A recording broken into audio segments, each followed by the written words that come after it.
10 delincuentes en moto rodearon a policías para robarles armas y una moto en Machala. Este hecho se conoce luego de un mes. El caso más reciente de las imparables vacunas ocurrió esta madrugada en una farmacia que fue incendiada en Guayaquil y a cuya dueña pedían $5.000 mensuales. El Consejo de Participación no acata el dictamen del juez de Bucay, que ordenó suspender la elección del Contralor. Una empresa recibió la autorización de la aviación civil para entregar paquetes utilizando drones. El 5.5% de los menores de 5 años sufre de obesidad por una mala alimentación alta en grasas, carbohidratos y azúcar. ¿Qué tal, amigos? Bienvenidos a una nueva emisión informativa en Televistazo Estelar este viernes 15 de septiembre. 2 policías fueron asaltados en Machala por 10 delincuentes que se movilizaban en 5 motocicletas apuntándolos con armas. Los agentes fueron despojados de una moto que minutos antes habría sido decomisada tras un operativo. Veamos. En la ciudad de Machala ni la policía se salva de la delincuencia. Así quedó evidenciado en este video que muestra el momento en que un agente a bordo de una motocicleta y un patrullero que iba detrás fueron interceptados por 10 delincuentes a bordo de 5 motos en la vía Puerto Bolívar Machala.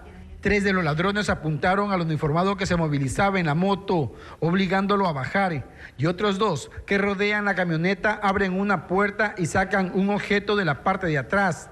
Luego el policía sube al patrullero y se van de la zona, mientras los asaltantes esperan para irse detrás.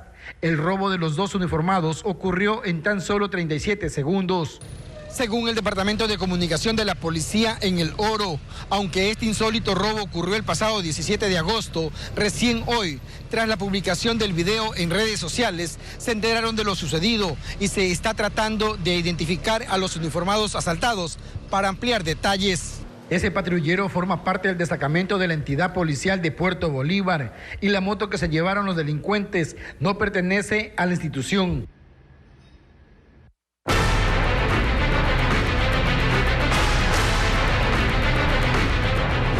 Extorsiones, la gran indefensión.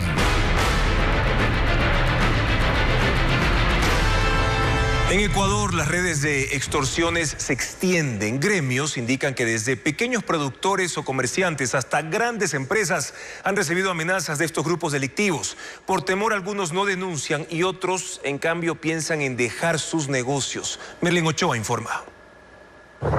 A las 5 de la mañana, el estruendo de la explosión despertó a los habitantes de Pascuales en el norte de Guayaquil. La farmacia estaba prendida en llamas. A la dueña, los extorsionadores le pedían $5.000 mensuales para dejarla trabajar. Incluso conocían su casa, en donde le dejaron un panfleto de amenaza con su foto. No es el único sector acorralado por estos grupos delictivos. La presidenta de los vendedores de la Bahía, el corazón comercial de la urbe, que agremia 4.000 negocios tras cámaras, indicó que 9 de cada 10 locales han sido visitados por los extorsionadores. Ella es Merlin Casanova, del directorio de la Corporación de Gremios Exportadores del Ecuador, Cordex, que agrupa a los sectores de camarón, banano, cacao, plátano, pesca, entre otros.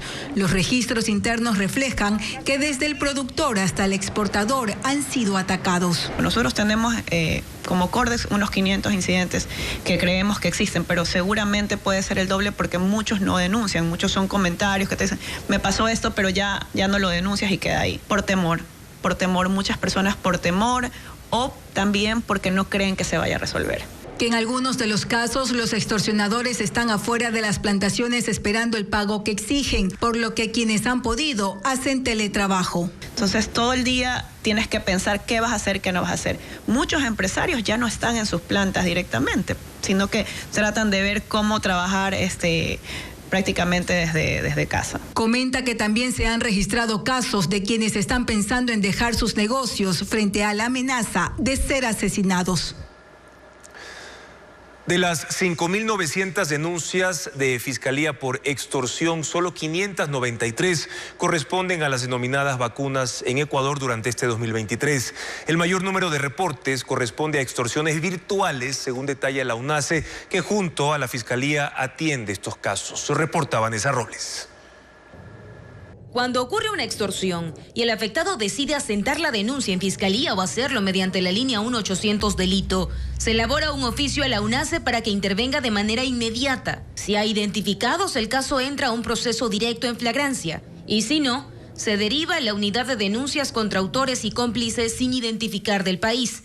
Durante este 2023, la UNACE, Unidad Antisecuestros de la Policía, que investiga estos delitos, contabiliza 5.930 denuncias por extorsión, tipificado en el artículo 185 del COIP. No obstante, la policía lo clasifica en 4 modalidades. Hemos tenido 54% en cuanto a la modalidad de extorsión virtual, que es la que más porcentaje se lleva. El 33% referente a la extorsión común, hablaba de que la persona que nos va a generar la afectación ya está cerca de la víctima. El 10% una extorsión por vacuna, a lo mejor el porcentaje se ve reflejado en base a la falta de denuncia, y la extorsión sexual se lleva un 3%. De esas denuncias, 2.091 se registran en proceso de investigación y otras 3.839 como resueltas. Pero en esa categoría entran incluso aquellas en que los afectados han preferido desistir y hasta cuando la Fiscalía dispuso el archivo del caso. Que la propia víctima o denunciante se acerque a Fiscalía y diga que ya no quiere continuar con la investigación del caso porque ya no se ha vuelto repetitivo el delito. Por el otro lado, en cambio, la de afectación delincuencial sí se cataloga como cerrada cuando nosotros intervenimos y detenemos a los responsables. Sobre los casos de tipo vacuna en Ecuador, este año se han reportado 219 detenidos, tras 102 operativos en Guayas, Pichincha, El Oro, Santo Domingo, Los Ríos y Manabí. Apenas 593 casos este año son los que se han denunciado en el país. El Consejo de Participación no acata el fallo del juez de Bucay que suspendió el concurso para elegir Contralor General del Estado. La comisión seleccionadora que lleva el proceso también dejó en claro que siguen adelante, informa Jacqueline Rodas. El concurso para elegir Contralor continúa. Allen Berbera, presidente del Consejo de Participación, no acata la suspensión ordenada por un juez de Bucay. El examen escrito para los postulantes se mantiene para el próximo martes. Se sigue despachando memorandos para conformar los equipos técnicos y mañana el grupo de catedráticos entregará el banco de preguntas. Según Vera, el juez no le ha notificado con la sentencia, aunque en el sistema público de la función judicial consta que sí le notificaron ayer a las 3 de la tarde con 9 minutos. La comisión seleccionadora que lleva a cabo el concurso se allanó a la posición de Allen Berbera. Dicen que no conocen oficialmente la sentencia y dejaron claro que no van a detenerse. La prueba escrita tendrá cumplida realización el día, hora y lugar señalados, porque este concurso no va a pararse. La comisionada Maribel Valdeón les recordó que el fallo del juez de Bucay suspendiendo el concurso es público. Consta el proceso ahí, no es oculto, no podemos desconocer lo que está pasando. Les toma de sorpresa que se haya presentado una acción de protección. Más bien les debería tomar de sorpresa que se ha presentado solamente una, después de todas las irregularidades que han hecho. Mientras tanto, se registra la primera baja. La concursante Yolanda Velasco Dávila envió su renuncia. Califica al concurso como un sainete plagado de irregularidades, viciado, y dice que atribuyen puntos como si se tratara de una feria. Advierte acciones legales. La Comisión Anticorrupción también se apresta a presentar recursos constitucionales. Denuncia manipulación del puntaje y solicitó el video de la sesión de calificación de méritos para llevarlo ante la justicia.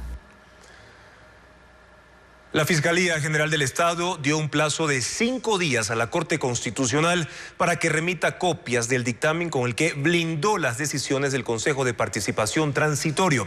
Forma parte de la investigación previa en contra del juez que dio paso a la creación de una veeduría para que revise lo actuado por ese consejo. Fabiola Santana con este tema.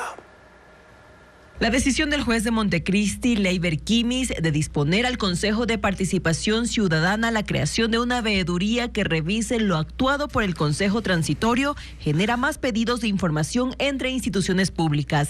Esta vez, la Fiscalía General solicitó a la Corte Constitucional que remita copias del dictamen de mayo de 2019, con el que blindó todo lo resuelto por aquel Consejo dirigido por Julio César Trujillo. Dispuso que se notifique a Alí Lozada, presidente presidente de la Corte y le dio un plazo de 5 días para que remita las copias del fallo. Esta información será tomada en cuenta dentro de la investigación previa en contra de Quimmis por prevaricato, delito que según el Código Integral Penal tiene una pena de 3 a 5 años de cárcel y la inhabilitación para ejercer la profesión durante 6 meses.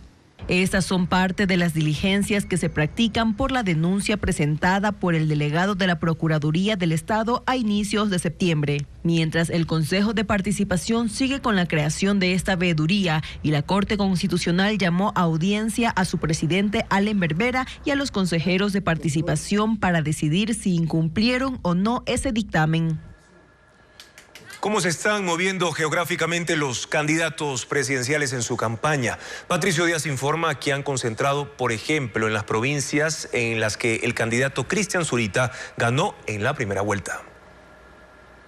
Si bien la candidata de la Revolución Ciudadana ganó en 14 provincias del país en la primera vuelta, busca afianzar esos votos. A inicios de septiembre estuvo en Imbabura, visitó Tabalo, Cotacachi y Barra.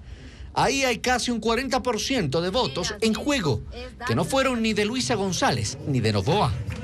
También fue hasta el Carchi y Loja, donde su rival de la alianza ADN ganó. Pero están en juego el mismo porcentaje de votos de otros candidatos, especialmente de Zurita y Topic. Luisa González visitó también El Oro y Maraví, en esta provincia para confirmar el respaldo del 50% de votos que obtuvo. Dedicó 3 días a Galápagos. Allá la victoria fue de Zurita y esos electores se deberán pelear con su rival. Por supuesto, no abandonó Pichincha y Guayas, aunque sobre todo con entrevistas radiales. Daniel Noboa ganó en 6 provincias del país y a pesar de la victoria en Manabí de su rival, se empeña en conseguir respaldos allí, confirmar el casi 20% que obtuvo y ganar otro 30%. Con ese fin, visitó Chone, Jipijapa, Puerto Viejo y Manta. No abandona otros sectores donde igualmente González ganó, como Santo Domingo, El Oro, Santa Elena. Busca captar los votos de los 6 candidatos que quedaron fuera en la primera vuelta. El candidato de ADN prestó especial interés por la Amazonía. Ese fue uno de los fuertes de la candidatura presidencial de Construye y no perdió tiempo. Visitó Napo y Pastaza, donde Zurita ganó. Noboa quiere además confirmar su votación y estuvo en Zamora Chinchipe, Tungurahua y este viernes en Loja, 3 provincias en las que obtuvo la victoria. Confirmó su preocupación por Guayas y ha recorrido ya varios sectores de la provincia. En la sierra, ambos postulantes a la presidencia aún tienen pendiente Bolívar, donde el ex candidato Zurita obtuvo la victoria.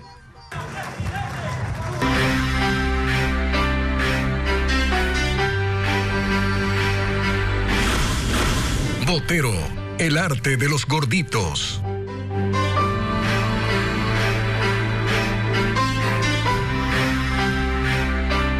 El escultor y pintor colombiano Fernando Botero falleció a los 91 años en Mónaco, donde residía. Estuvo internado días atrás por una neumonía que se complicó. La noticia fue comunicada por su hija Lina, como relata Diego Puente. Fernando Botero, el pintor y escultor más reconocido de Colombia, murió este viernes a los 91 años. Su hija Lina indicó que falleció por complicaciones relacionadas a una neumonía. Llevaba varios años ya con un Parkinson, no un Parkinson que tiembla, sino un Parkinson rígido. Y eso le dificultaba caminar, le dificultaba comunicarse y le dificultaba también tragar. Y desarrolló una pulmonía en los últimos 5 días, empezó a toser muchísimo. El deceso fue en su casa de Montecarlo, en Mónaco. La muerte de Botero impactó profundamente en el arte y en Colombia. El alcalde de Medellín, ciudad natal del artista, decretó 7 días de luto y se preparan homenajes. En la Plaza Botero, en esa ciudad, donde reposan 23 esculturas de su autoría, empezaron los actos conmemorativos. Una escuela de música interpretó El día que me quieras y la canción Yesterday. Con un mensaje en X, el presidente Gustavo Petro se refirió a lo sucedido y lamentó el fallecimiento de quien dijo ser el pintor de nuestras tradiciones y defectos, el pintor de nuestras virtudes, el pintor de nuestra violencia y de la paz. Los exmandatarios Juan Manuel Santos y Álvaro Uribe se unieron en las manifestaciones de pesar. Los futbolistas James Rodríguez y Radamel Falcao también enviaron mensajes, al igual que músicos como Carlos Vives, que se refirió al aporte de Botero en historia del país. La hija de Fernando Botero señaló que su entierro será en Pietrasanta, en Italia, junto a los restos de su última esposa Sofía Bari, quien falleció hace 4 meses. Y Fernando Botero creó un estilo único e inconfundible por el agrandamiento de las formas en su volumen de cada una de sus pinturas y esculturas famosas a escala internacional. Veamos el perfil del artista.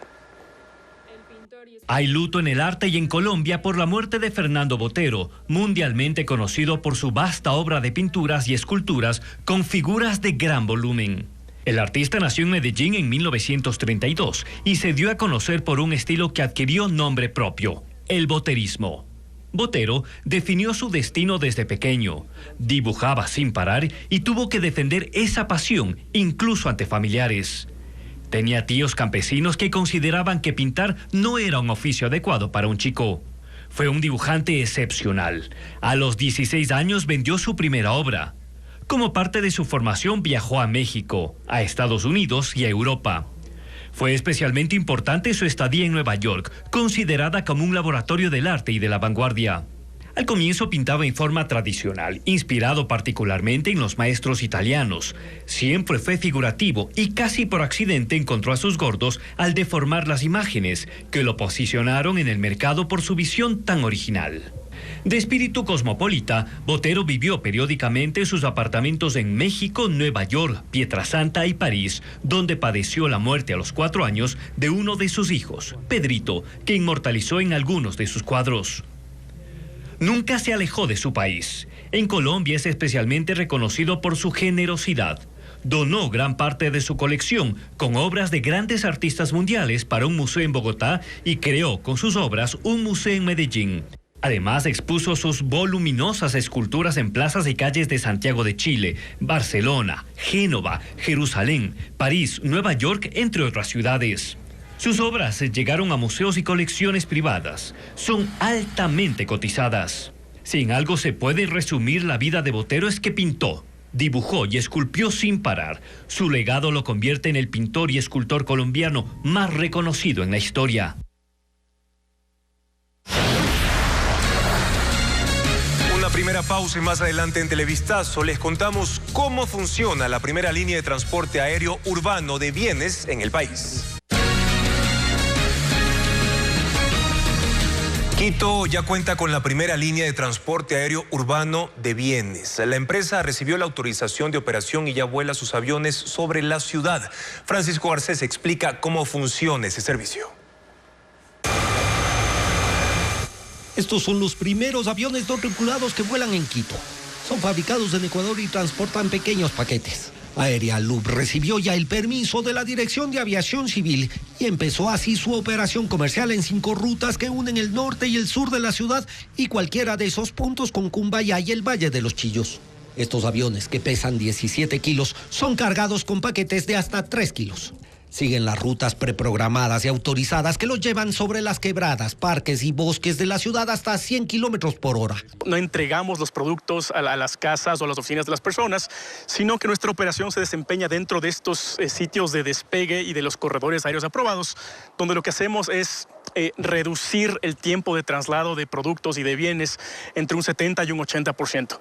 Por este sistema, un paquete puede cruzar la ciudad en una ruta de 28 kilómetros en solo 20 minutos. Aterriza en un centro logístico desde el que el paquete puede ser recogido o enviado por tierra a su destino final. En la actualidad, la empresa cumple cerca de 60 vuelos al día, pero la meta a mediano plazo es llegar a casi 300. Y fuera de Quito ya se prueba un prototipo de avión que transporte cargas de hasta 5 kilos. Y en planes hay otro que permitiría llegar hasta 50 kilos. Lo que estamos haciendo aquí en Quito es empezar a habilitar este camino para eventualmente llegar a este ecosistema de aviación urbana avanzada que permita transportar tanto personas como bienes por estos corredores aéreos. En la empresa trabajan 29 personas, varias de ellas dedicadas a diseñar y fabricar los aviones que también están siendo enviados a Uruguay y Honduras, en donde la empresa también empieza operaciones. En los próximos meses el servicio se expandirá a Guayaquil, en donde además se planifica un sistema logístico ante desastres. La Contraloría General del Estado detectó irregularidades en contratos con prestadores de salud privados de pacientes afiliados al Seguro Social en Guayaquil. Pese Granja detalla que solo en 2019 el IES hizo pagos por 1.5 millones de dólares, pero sin ningún respaldo. El examen especial se realizó a contratos de prestadores de salud privados y el Seguro Social en Guayaquil entre 2018 y 2022. Allí la Contraloría detectó un ginecólogo que laboraba desde el 2015 en el Hospital Teodoro Maldonado Carbo. Fue quien suscribió un contrato de prestación de servicios como socio de un centro médico privado. El profesional no realizó la declaración juramentada de no tener conflicto de intereses con el IES. En el informe de visita a las instalaciones del prestador, no hay información sobre el cumplimiento de la bioseguridad y el manejo de protocolos médicos. Los permisos de funcionamiento y de calificación estaban vencidos, lo que ocasionó que desde marzo de 2021 hasta el 31 de octubre de 2022 no se garantice la seguridad de las atenciones a pacientes.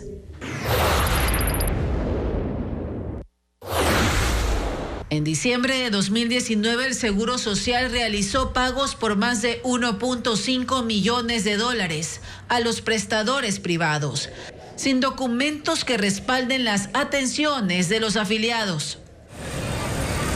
Las autoridades afirman que para evitar que estas irregularidades sigan ocurriendo, desde hace 7 meses contrataron una auditoría externa en el IES para evaluar a los prestadores. Ya no existe el coordinador provincial. Los coordinadores provinciales sí, tenían un sistema que se denomina SOAM solo para la prelación médica. Lo demás era manual y quedaba la discreción del coordinador provincial a quién audita y cómo audita. Ya no puede. También dan acceso a la Contraloría y la Fiscalía para las respectivas investigaciones por este caso.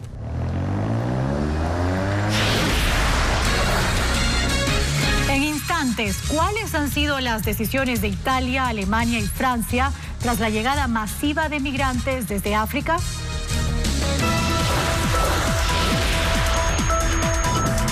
La Habana es sede de la cumbre del Grupo 77 y China, un encuentro de naciones en vías de desarrollo que es también la mayor organización intergubernamental de países integrantes de la ONU. Este año abogan por un mejor acceso a los avances científicos para la mayor parte de la humanidad y por aspectos políticos como condenar el bloqueo de Estados Unidos a Cuba. El G77 existe desde hace 59 años y nació en el seno del movimiento de países no alineados durante la Guerra Fría.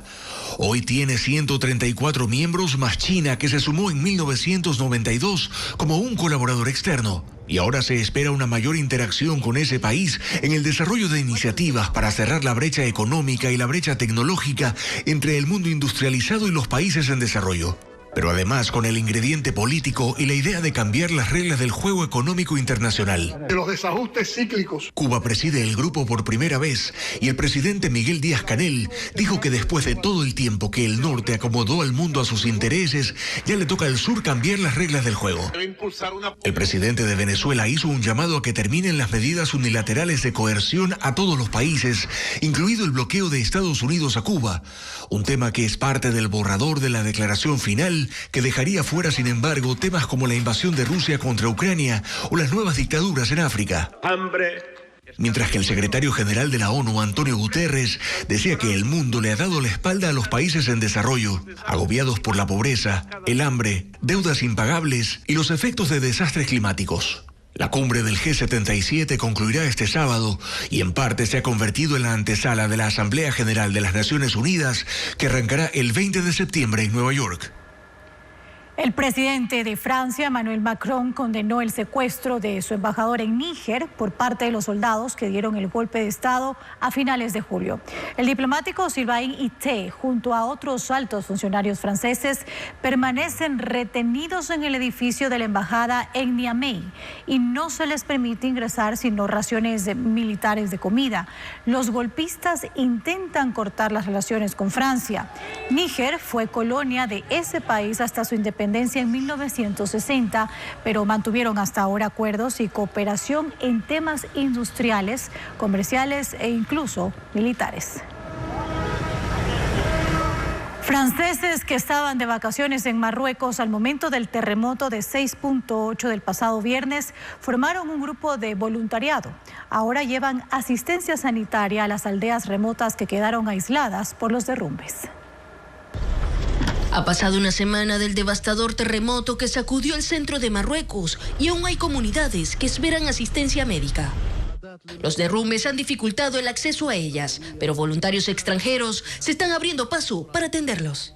Se trata de un grupo de franceses formado por médicos y especialistas en primeros auxilios que estaban de vacaciones en Marrakech cuando ocurrió el terremoto de 6.8 y ante la crisis decidieron sumarse a la ayuda. Hemos reunido un equipo de médicos marroquíes y contamos con muchos voluntarios que se han unido a nosotros para ayudarnos de vez en cuando a trasladar a personas al hospital, ir a las aldeas para tratar enfermedades crónicas, ofrecer cuidados leves o curar heridas que aún no se han tratado. Armados con donaciones ya han logrado llegar a muchos habitantes de la cordillera del Atlas, que están alejados de cualquier centro hospitalario. Un farmacéutico de la ciudad de Agadir nos dio un enorme stock de material médico y con eso podemos trabajar aquí. De lo contrario, no tendríamos equipo. Son todo donaciones. Pero la ayuda desinteresada también está llegando de los mismos marroquíes, que transportan víveres, colchas e incluso reparten cabras a los damnificados. Unas 300.000 personas perdieron todo por el sismo más fuerte que ha sacudido Marruecos en 120 años y que dejó cerca de 3.000 fallecidos. Hay tensión entre Italia, Alemania y Francia por la llegada masiva de migrantes desde África. Alemania suspendió el mecanismo para acoger a estas personas que buscan refugio en Europa, mientras que Francia avanza con un plan para cerrar su frontera sur. La llegada de más de 7.000 migrantes africanos esta semana desde Libia y Túnez ha desatado una emergencia, pues el centro de acogida en la isla de Lampedusa se ha visto desbordado, ya que solo tiene capacidad para atender a 400. Estas personas han empezado a ser transferidas a Sicilia y otros puertos italianos, pero su permanencia en Europa se complica. Alemania anunció la suspensión de un acuerdo para recibir refugiados desde Italia. Habían pactado acoger a una parte de ellos, 1.700 este mes, pero otros 12.000 ingresaron de forma ilegal. Van a devolverlos, pero Italia se ha negado a recibirlos. Francia, por su parte, trabaja en un plan para proteger sus fronteras con el objetivo de reducir significativamente el ingreso de migrantes, pues asegura que la mayor parte de irregulares llegan desde Italia. El vicepresidente del Consejo de Ministros italiano, Matteo Salvini, condenó la que dijo es una falta de solidaridad de los países europeos. Lo que está pasando en Lampedusa es la muerte de Europa, la muerte de los valores políticos, sociales y culturales europeos, porque dejan sola a Italia. Se suma el momento desafortunado en el que Berlín y París anunciaron que cerrarán fronteras. Giorgia Meloni, jefa del gobierno de Italia, elegida hace un año, dijo que no pueden acoger las devoluciones de ningún país si la Unión Europea no los ayuda con recursos para defender sus fronteras y combatir el negocio del tráfico humano. 50 migrantes de Ecuador están entre los 350 extranjeros encontrados este jueves en la madrugada hacinados y deshidratados en un tráiler en una carretera entre los municipios de Córdoba y Coatzacoalcos en Veracruz, México.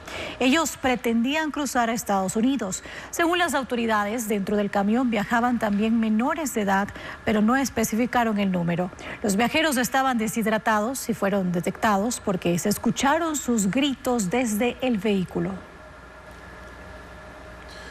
La NASA publicó su informe en el que reconoce la existencia de fenómenos anómalos inexplicables en los cielos del mundo. Abre así una nueva etapa de investigación en busca de vida extraterrestre. Francisco Garcés indica que este es otro capítulo en esa búsqueda que lleva más de 70 años. Descubrir la vida y las civilizaciones que existan en el espacio extraterrestre. En 1966, esta serie televisiva era una de las primeras en masificar la noción de inmensidad del universo y la posibilidad de que los humanos no estemos solos. No era una discusión nueva. El gobierno de Estados Unidos entre 1947 y 1969 mantuvo el denominado Proyecto Libro Azul. Analizó 12.618 avistamientos de todo tipo y concluyó con 701 sin explicación. Las conclusiones fueron reservadas hasta estos últimos años cuando fueron reveladas. La ciencia intentó ir a la par y se montaron cientos de proyectos de investigación. Los telescopios empezaron a enfilar sus lentes y antenas hacia las estrellas. En 1977 vino el primer golpe de suerte cuando el radiotelescopio de la Universidad de Ohio captó lo que se conocería como la señal WOW, una transmisión de 72 segundos desde la constelación de Sagitario sin explicación para los científicos. Las ansias por una respuesta motivaron a lanzar decenas de naves espaciales, satélites y telescopios que desde una perspectiva científica buscan pruebas de vida fuera de la Tierra. Mientras tanto, de a poco los gobiernos abren sus archivos, como los videos captados por aviones militares de Estados Unidos que se hicieron públicos hace 3 años, o los testimonios de uniformados de ese país sobre sus encuentros con objetos no identificados. El último capítulo en la búsqueda lo puso la NASA este jueves, cuando entregó un informe en el que, si bien concluye que los fenómenos anómalos en los cielos son una realidad, no se puede afirmar con seguridad que sean de origen extraterrestre, aunque deja abierta esa posibilidad. Su respuesta: mejorar las capacidades técnicas para buscar habitabilidad en otras partes del espacio y responder finalmente si la humanidad tiene o no compañía más allá de la Tierra. Podría encontrar unos 400. Después de la pausa, ¿cuál es la multa para taxistas y dueños de buses interprovinciales e intercantonales que no presenten factura mensual al SRI? Se lo contamos al volver. Los taxistas y dueños de transporte interprovincial e intercantonal deberán presentar al Servicio de Rentas Internas una factura mensual con el resumen de todas las transacciones en ese periodo. La regulación del SRI está vigente desde el 5 de septiembre. Adriana Bermeo con más detalles. Desde este mes, los dueños de taxis y de buses de transporte intercantonal e interprovincial deberán entregar al Servicio de Rentas Internas una factura electrónica de resumen mensual por el monto total de las carreras o viajes realizados en ese periodo. La facturación y emisión de notas de venta para el transporte público era obligatoria para cada carrera a partir de $4. Sin embargo, el cumplimiento era mínimo, según reporta el Servicio de Rentas Internas. Entonces lo que hicimos fue escuchar a los gremios, escuchar también cómo se maneja realmente en el día a día las transacciones y poder acoplar un poco los reportes que necesitamos como organismo de control a la realidad. En la resolución se aclara que los clientes sí pueden solicitar facturas electrónicas por cada carrera indistintamente del monto. El transporte público está en la categoría de negocio popular. Quienes perciban ingresos anuales de hasta $2.500 no pagarán el tributo y hasta los $20,000 las cuotas serán progresivas, siendo el máximo $60. El contribuyente tendrá que pagar una multa de $30 a $60 por no declarar este impuesto a tiempo. La resolución está en vigencia desde el 5 de septiembre y aplica a más de 100,000 taxistas y dueños de transporte interprovincial. El presidente de la República suscribió el reglamento para la Ley de Fortalecimiento de Economía Familiar que había entrado en vigencia el 20 de junio tras el dictamen favorable de la Corte Constitucional. Esa norma incluye la reducción de impuesto a la renta por gastos personales con mayores beneficios según el número de cargas familiares. También la reducción de impuesto para sociedades que reinviertan utilidades, por ejemplo, en proyectos culturales, deportivos o de investigación científica. En Cuenca hay más de 8,000 familias perjudicadas por la sequía que afecta la distribución de agua potable en las parroquias rurales. Digo Cuenca informa que el problema surge porque desde hace 18 días no llueve en la capital Azuaya. El caudal de los 4 ríos de Cuenca en la provincia de Azuay está en niveles bajos desde hace 18 días que no llueve en esa localidad. Debido a la escasez de ese recurso, la planta no tiene la suficiente presión para abastecer a los usuarios. Para enfrentar ese problema decidieron hacer racionamientos de agua. Y 8,000 familias no pueden acceder al servicio desde las 7 de la noche hasta las 5 de la madrugada. Esa medida afecta a 42 comunidades de las parroquias El Valle, Tarqui, Baños y Pacha. Para abastecer a estos sectores se necesitan 27,000 litros diarios. Por el momento, sus habitantes reciben ayuda gratuita de tanqueros de la empresa pública Etapa, que da el servicio de agua potable y alcantarillado. Los vehículos visitan con prioridad en la parte alta, como el barrio El Cisne, de la parroquia Tarqui. Allí 60 familias reciben agua una vez por semana. Almacenan en tanques y baldes para sus necesidades básicas. Y falta de agua, más que todo se sufre aquí por los animales, por uno mismo. Por el momento, en el área urbana no ha sido necesario racionar la dotación de agua. Desde la Secretaría de Gestión de Riesgos se emitió una guía para que los barrios tomen acciones preventivas ante los estragos que podría generar el fenómeno del Niño. Ejercicios de evacuación y elaborar planes de riesgos están entre las responsabilidades que deberían tomar 657 organizaciones comunitarias ya identificadas. Un informe de Luis Alfredo Zúñiga.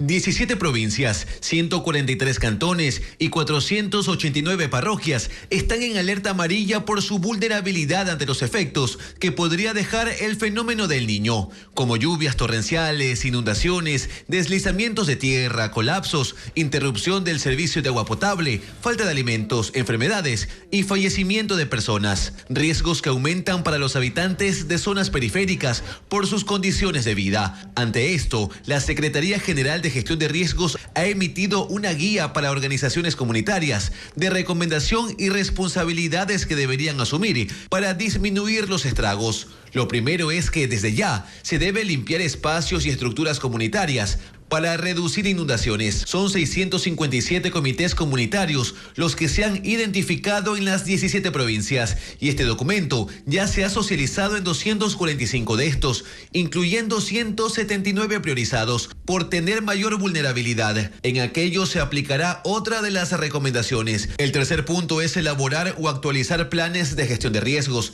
que incluyan puntos de encuentro, rutas de evacuación, sistemas de comunicación y asignación de roles. Además, la preparación de una mochila de emergencia, mientras que el cuarto punto es el monitoreo preventivo, por ejemplo, de los niveles del agua, con pluviómetros, que ya se están entregando en Monte Sinaí y Bastión Popular, en el noroeste de Guayaquil. Desde la Secretaría de Gestión de Riesgos señalan que es importante la corresponsabilidad de la ciudadanía para enfrentar los embates del Niño. A escala mundial, Ecuador ocupa el primer lugar de países exportadores de productos orgánicos hacia la Unión Europea y el banano orgánico es la estrella de ese grupo. 2.8% de las exportaciones de productos orgánicos hacia el continente europeo corresponde a la agricultura familiar y campesina. Merlin Ochoa con esta noticia. Estas 37 hectáreas ubicadas en el sector del Cambio, parroquia rural de Machala, en El Oro, son parte de las 23.900 de banano orgánico que existen en el país, lo que representa el 14% de la superficie de plátano.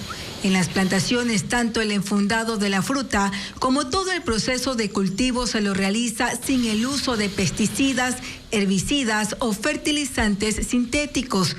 Además, los agricultores orgánicos utilizan prácticas de cultivo sostenibles como la rotación de los mismos para mejorar la salud del suelo. El banano orgánico representó el 88% del total de exportaciones, pero Ecuador también envió otros 2.250 tipos de productos como cacao, café, frutas, además los procesados como chocolates, té, panela, entre otros. En este año, en un informe de la Dirección General de Agricultura de la Unión Europea, Ecuador se mantiene por tercer año consecutivo como primer proveedor de alimentos orgánicos a ese mercado de destino, a la Unión Europea. Ecuador vende sus productos orgánicos principalmente a los mercados de la Unión Europea y los Estados Unidos.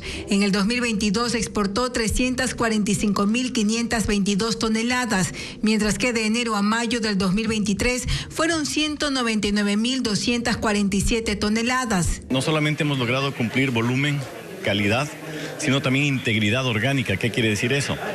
Que el producto es lo que dice ser.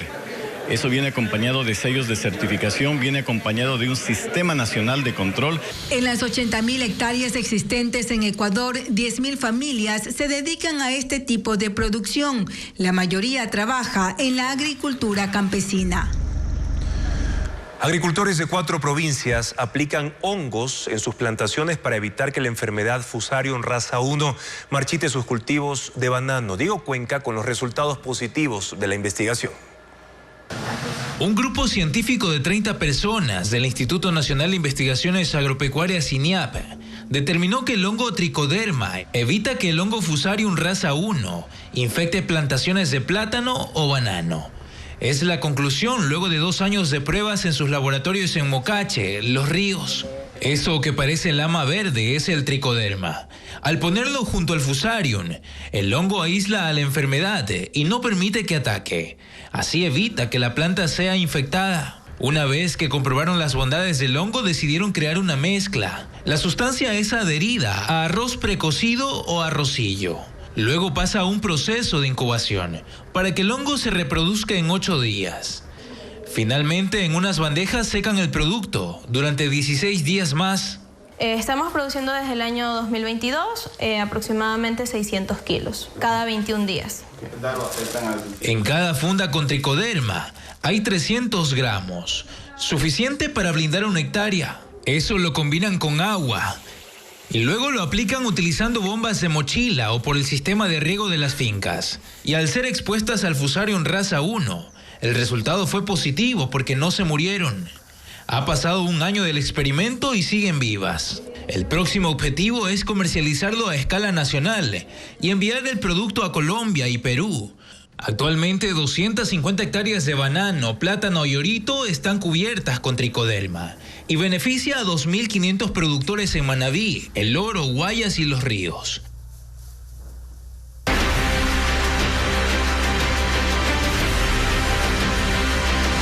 Elecciones 2023. Camino a Carondelet.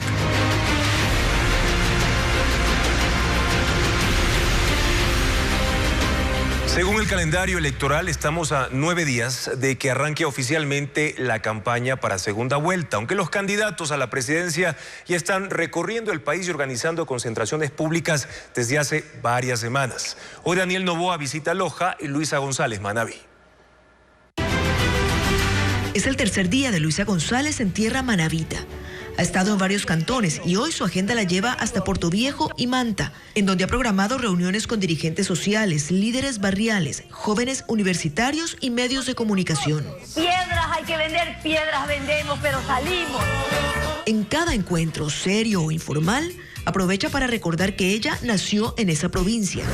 Es que lo llevo en la sangre. Este, por ejemplo, es un video que subió a su perfil de Instagram, en el que se la ve preparando una tonga, que es una comida típica de Manabí. ¿Pero saben por qué yo no cocino?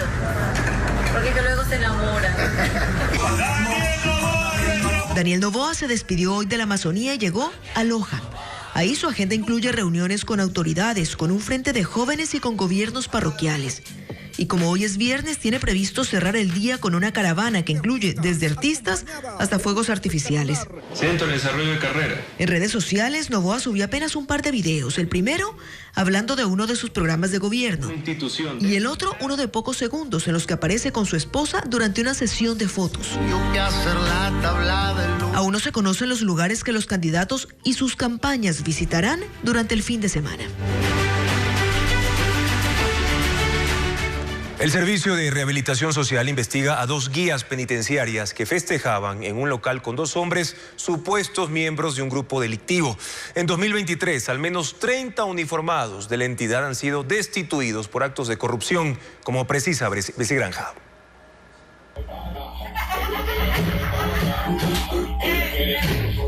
Se trata de un hecho que ocurrió el pasado 10 de septiembre, como lo confirmaron autoridades del Servicio de Atención a Privados de Libertad SNAI. Una de las integrantes del Cuerpo de Vigilancia Penitenciaria bailaba frente a ellos. La otra tenía una botella en la mano y repartía un vaso de cerveza.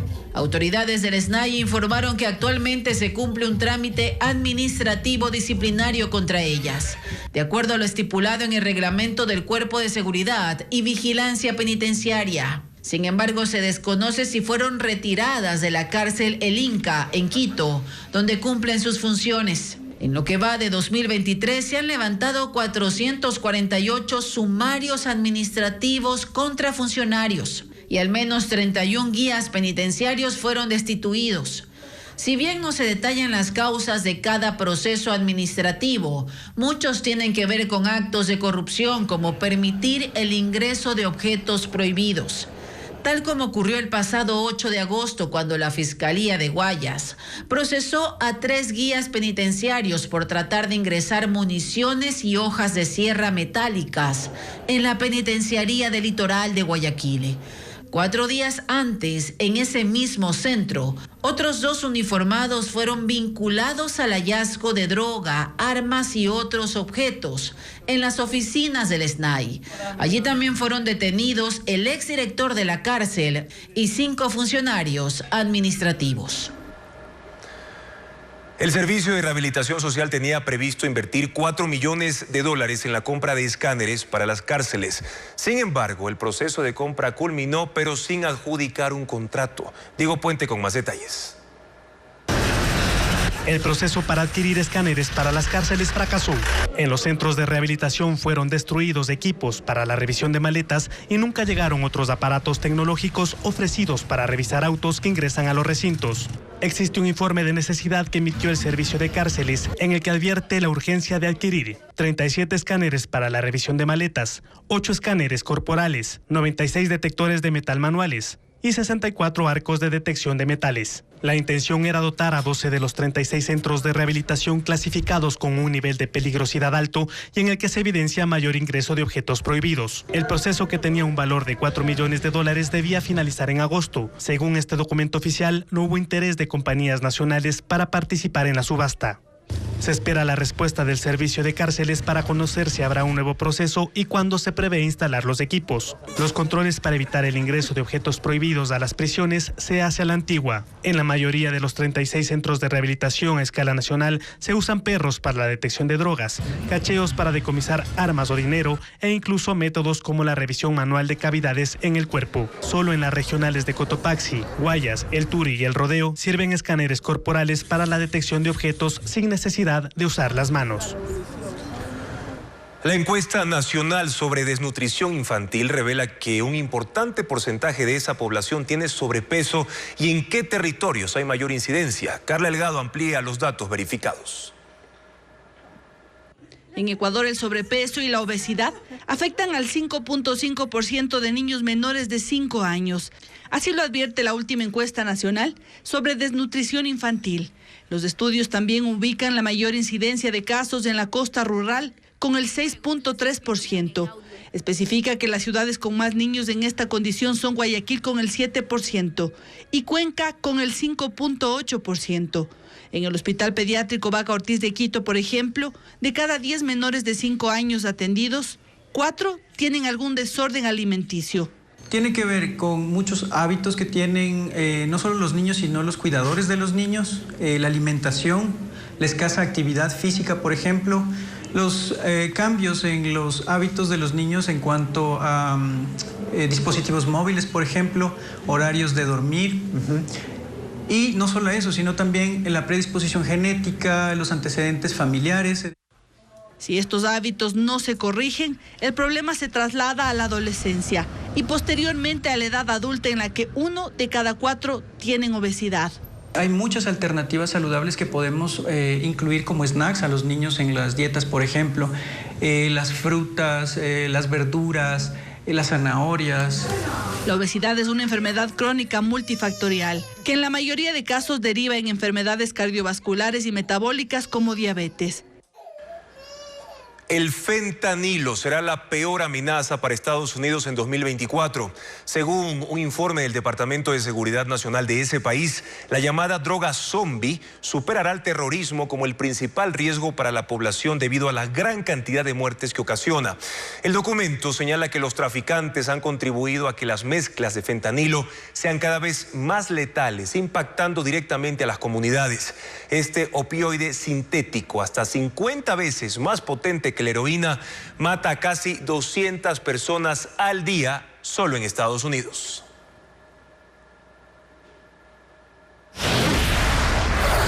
Hablemos ahora del medio ambiente, porque en el noroccidente de Pichincha se cumple un trabajo importante de conservación, porque en esa zona se concentra el 38% de aves de todo el Ecuador. Carla Elgado fue hasta la parroquia Pacto y cuenta más detalles.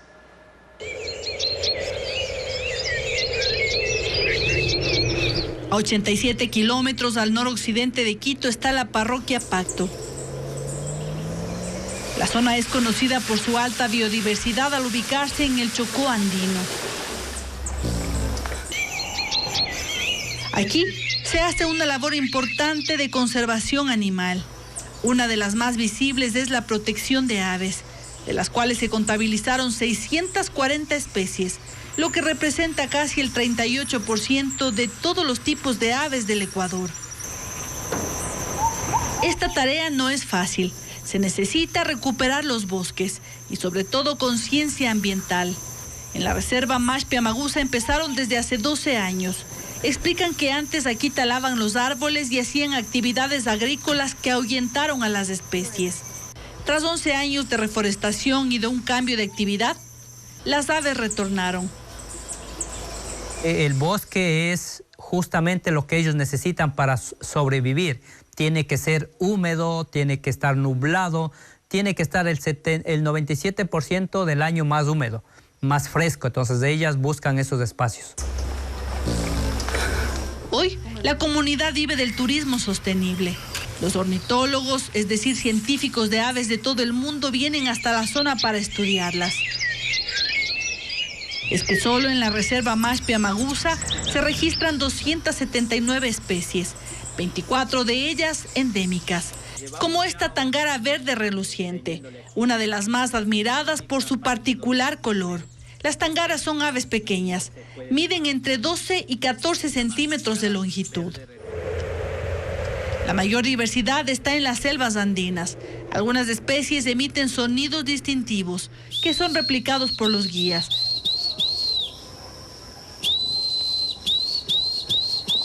Para llamarlas y que sean admiradas. Aquí se han contado unas 13 de este tipo, como esta Lomi Limón o como esta Montana Barbinegra. Alrededor de 1.500 árboles que sembró la comunidad ahora sirven de refugio para las aves, y también flores a donde llegan decenas de colibríes, como esta ninfa coroní verde.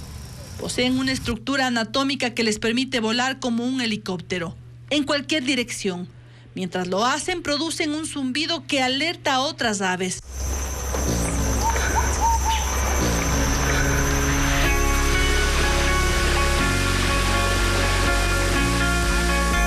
No es la única reserva que se dedica a la conservación.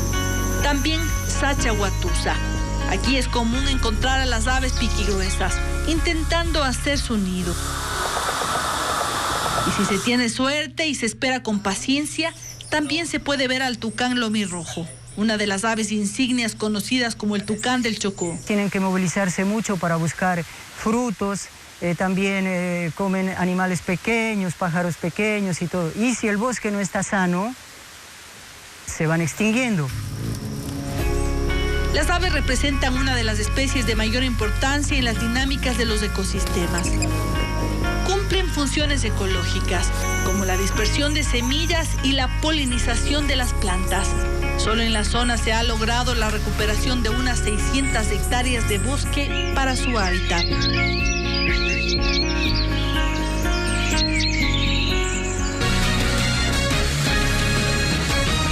Un ciudadano del cantón Latacunga, provincia de Cotopaxi, es famoso por su habilidad para dibujar. En esta temporada de inicio de clases ayuda a los estudiantes a realizar las carátulas por tan solo 25 centavos. Alex Ceballos nos cuenta su historia. Su pulso firme y buena memoria le ayudan a plasmar cualquier imagen en el papel. En cuestión de segundos ya tan solo 25 centavos. Y hasta atiende en inglés. Excuse me, please, you're my friend. No le entendí porque no sé inglés nada.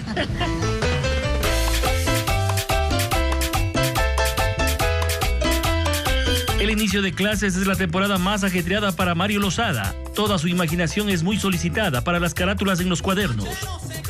Hago tatuajes con aguja, amplío fotos. ¿Las carátulas? Las carátulas me llevo 1 minuto. Cualquier diseño para él es pan comido. El cuaderno de matemática está listo. Mucho talento porque sabe hacer muy bonitas las carátulas y tiene un talento muy bello. Manifiesta que nació con esta habilidad, aunque paradójicamente una vez en el colegio sufrió por ser bueno en el dibujo. El profesor me dijo, ¿en cuánto se queda? Yo digo, en ninguna, porque todo es fácil. Y conmigo se queda en dibujo, dijo. Y me dejó en dibujo suspenso. Pero es fácil. ¿Por qué le dejó? Yo no entiendo, oiga, porque tal vez yo dibujaba mejor que él. Nació en Pujilí, provincia de Cotopaxi, a sus 74 años. Es admirado por todos. Le gusta la cumbia. Con su vieja mesa y sus desgastados marcadores, sorprende a todos. Que me colaboren con pinturas acrílicas para enseñarles a pintar a los niños. Porque algunos quieren aprender, pero no están en capacidad económica para pagar eso. Hace murales y también en miniatura. Dice que no le interesa el dinero, que le gustaría que los niños aprendan, que estudien, que pinten de colores el mundo.